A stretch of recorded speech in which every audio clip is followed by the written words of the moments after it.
পুলিশের সাফল্য মানে এটি সরকারেরও সাফল্য। গণতান্ত্রিক ব্যবস্থায় সরকার বা প্রশাসনের কোনো পদই চিরস্থায়ী নয়, এমন মন্তব্য করেছেন প্রধানমন্ত্রী ও বিএনপি চেয়ারম্যান তারেক রহমান। 11 মে সোমবার সকালে তেজগাঁওয়ে প্রধানমন্ত্রীর কার্যালয়ে পুলিশ সপ্তাহ 2026 উপলক্ষে ঊর্ধ্বতন কর্মকর্তাদের সাথে এক বৈঠকে তিনি একথা বলেন। পুলিশ যদি জনগণের কাছে বিশ্বাস এবং নিরাপত্তার প্রতীক হয়ে উঠতে পারে, সেখানেই পুলিশের সবচেয়ে বড় সাফল্য।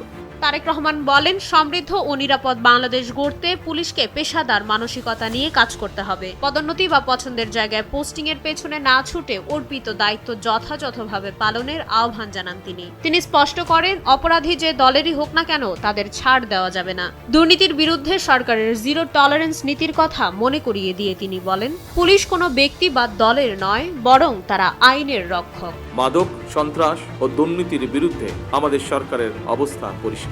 আমরা এ সকলের সাথে কম্প্রোমাইজ করতে চাই না। প্রধানমন্ত্রী আরো বলেন, 2024 সালের গণঅভ্যুত্থানের পর জনগণের আকাঙ্ক্ষা অনুযায়ী পুলিশকে সত্যিকারের জনবান্ধব বাহিনী হিসেবে গড়ে তোলা হবে। আধুনিক বিশ্বের সাথে তাল মিলিয়ে অপরাধ দমনে কর্মকর্তাদের দক্ষতা বাড়ানোর ওপরও জোর দেন তিনি। সরকার একটি আধুনিক প্রযুক্তি নির্ভর পুলিশি ব্যবস্থা গড়ে তুলতে বদ্ধপরিকর। প্রধানমন্ত্রী আশ্বস্ত করেন, পুলিশ বাহিনীতে নিয়োগ ও পদোন্নতির ক্ষেত্রে মেধা ও সততাকে একমাত্র যোগ্যতা হিসেবে বিবেচনা করবে সরকার। নির্বাচনী ইশতেহার এবং জুলাই সনদের প্রতিটি প্রতিশ্রুতি পর্যায়ক্রমে বাস্তবায়ন করা হবে বলে জানান তিনি। আমরা পর্যায়ক্রমে প্রতিটি অঙ্গীকার বাস্তবায়নে কখনোই পিছুপা হব না ইনশাআল্লাহ। মাইশা মালিহা, সময়ের আলো।